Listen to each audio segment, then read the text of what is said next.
What's up? Thanks for making the time.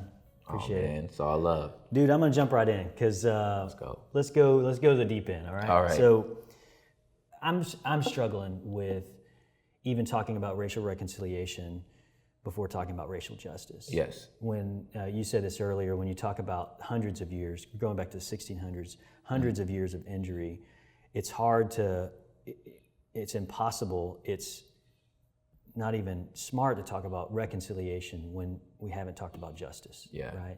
And that's what I'm struggling with is I kind of grew up in the school of thought that's like, well, we just need to get together and we need to reconcile. And it's like, why are white people calling black people to reconcile to something that's been done to them? Yeah.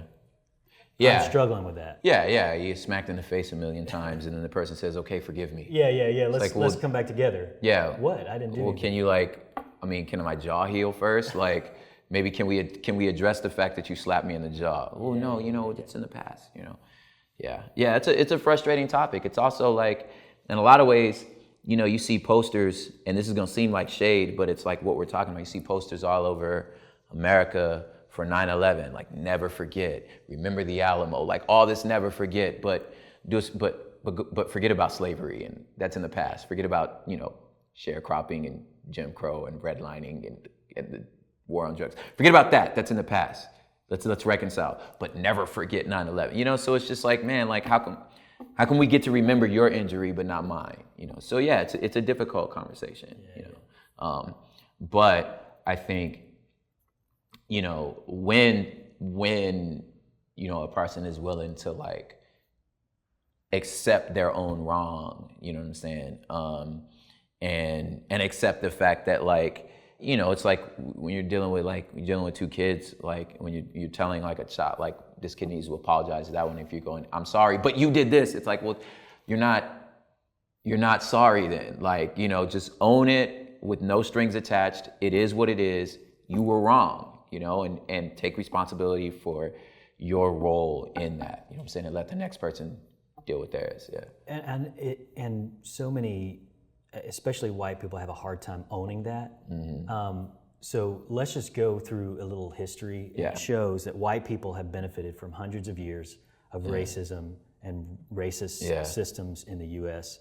that have systematically empowered whites and disempowered minorities, specifically African Americans. So from the 1830 Indian Removal Act that forcibly relocated Native Americans to the benefit of whites, to the 1862 Homestead Act that gave away millions of acres of land for free to the benefit of whites, from Jim Crow laws that benefited whites, redlining where minorities were excluded from home loans, which benefited whites again, to immigration laws that benefited whites, and post-World War II subsidies for returning soldiers that pretty much was only for whites. For whites. White people had benefited from generations and generations of accrued wealth, accrued access, accrued privilege that as white people, like, we neither acknowledge nor decry.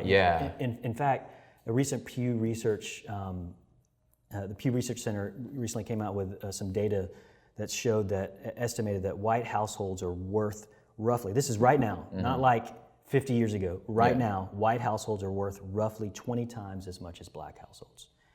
And whereas 15% of whites have zero or negative wealth, more than a third of blacks do. So effectively, the black family in America is working without a safety net.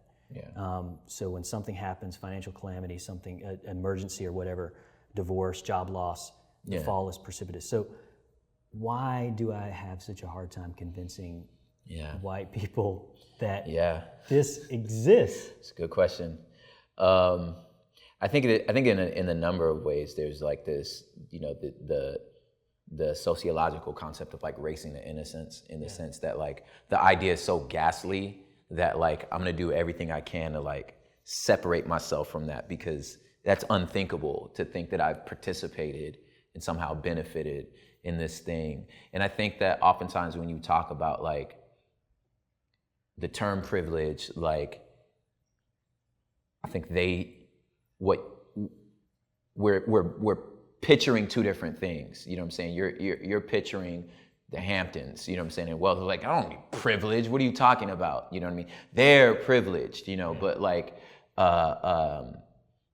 structural issues and structural history, I think, is the part that I have found is difficult for sort of the American white, because you know it's the same families that have benefited from this history of government programs looks at the African American and says, well, you need to work, and why aren't you pulling yourself up from your own bootstraps? And it's like, well, you didn't either. You know what I'm saying? Right. It just happened to your grandfather. You know what I'm saying? Just your grandfather got these handouts, and this is now why you are where you are.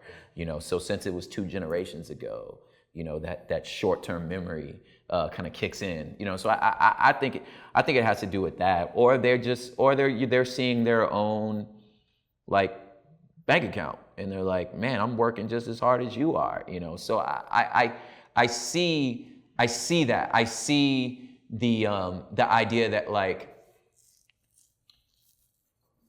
and I'm gonna get real psychological in this one, but just like the psychological makeup of this sort of rugged individualism rather than this collective identity that's kind of built into a person of color, specifically an African American, because of this like collective suffering. We have this sort of collective understanding of our identity. So therefore, the concept of systemic issues that affect us all, maybe one person has something different, another person has something different, but we understand the overall tone of something is very easy for us. Whereas I found with like white America, just this individualism makes collective issues very difficult for them to get around. They see things very linearly, very individualistic. You know, so if we were to call somebody like, hey, we're saying that this person's racist, in their head they're going, well, they're not wearing Klan masks and burning crosses. You know, I mean, I've never heard anything I can point at to say, well, it's like you're missing what we're saying. You know, what we're saying is we're talking about an overall tone.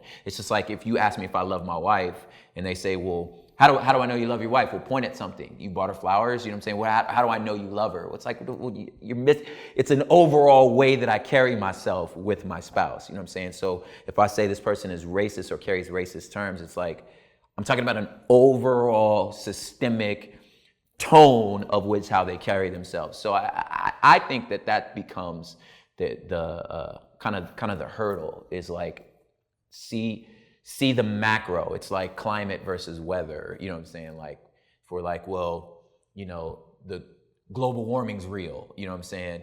And then you're like, well, no, it's 20 degrees below outside. And it's like, well, no, okay, that's the weather. You know, we're talking about the climate. You know what I mean? So I think that oftentimes that's the wall. Yeah, you mentioned the systemic, your grandfather, the white person's grandfather that benefited from a system. Yes. I mean, yeah. It wasn't some random individual that walked up and said, here, you can have a home loan because you're white. No. It was a system. Structure. It was a structure yeah. that said, you can have a home loan because you're white, and you can't because you're black. Because you're black. Purposefully. I mean, written into, yes, that's not one racist guy doing that. It's that is the law. That's the law. You should see the amount of like whites in your eyes when you tell somebody about the 3/5 compromise. Like, I mean, I've talked to adults that were like, I did not know this. What do you mean? You have any U.S. history classes? Like, I never learned it. You know what I mean? And again, I think it has to do with this race and innocence. The thought is so unthinkable that we actually did this. You know, you had during that time, you had like Asian immigrants, Japanese immigrants, like going in front of the Supreme Court trying to argue that they're white so that they can own land. You know what I'm saying? So that like I can be seen as human. It took a constitutional amendment for the nation to see me as not rights, but a human. You know what I'm saying? That we are the same species. It took the Constitution to make that fact in the eyes of the law. So when you're starting there, you know what I'm saying? It again becomes a very simple discussion as an African American to say, I don't think they I don't think they care about us. Like, I don't think they want us to win here. Like, I wasn't even a human until the law said so, you know?